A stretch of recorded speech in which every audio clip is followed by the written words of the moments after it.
господине Џафери. Со внимание проследив дискусијата на господјата Мираковска, но и оние дискутанти од вчерашниот и од денешниот ден. Јас имам чувство дека дискусијата на колегите од СДСМ и нивната коалиција е исто како чистење по дома со пикање на нечистотијата под тепих.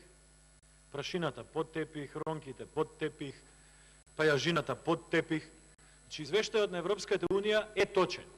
Во извештајот на Европската Унија се позиционирани сите негативности и слабости на владењето на оваа ваша влада.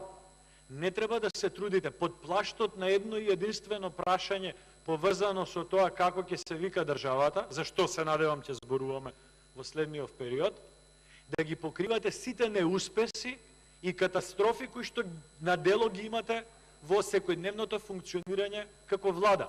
Да не ве подсеќам што ветувавте додека бевте опозиција. Нема да го правам тоа, иако вие подсетувате што било пред 10 години. Зашто немате да кажете што сега. Единствен позитивен резултат во економијата во овој период е 14% пораст на извозот. И тоа исклучиво од оние фабрики отворени во индустриските зони во време на ВМРО.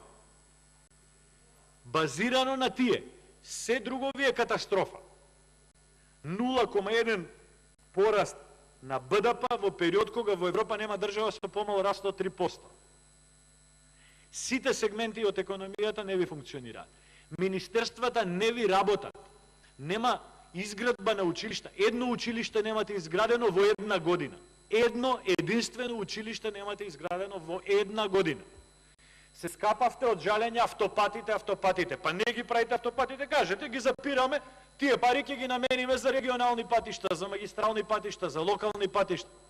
Зошто не правите никакви патишта? Зошто не сте инвестирале ниту еден денар во инфраструктурна обнова на здравството, ако тоа било катастрофа? Ништо не работите, господин Мираковска. Филозофи и празни работи. Имате ветер во грб, но тоа се базира единствено на очекувањето на меѓународната заедница дека само оваа структура која што е на власт има капацитет да смени устав, да смени све што треба да смени. Само заради тоа. И само заради тоа е обландата таква каква што е. Но тоа ќе биде, ќе помине без разлика како и да се одлучите да правите. Било да го смените името, било да не го смените името. Многу е значајно, но сакам да го дистанцирам за да ја видите реалноста. Ништо немате испорачено на граѓаните. Од овие приказки ќе живеете уште неколку месеци. Благодарам. После тоа сметките ќе бидат уште поголеми и уште поголеми. Мираковска Сонја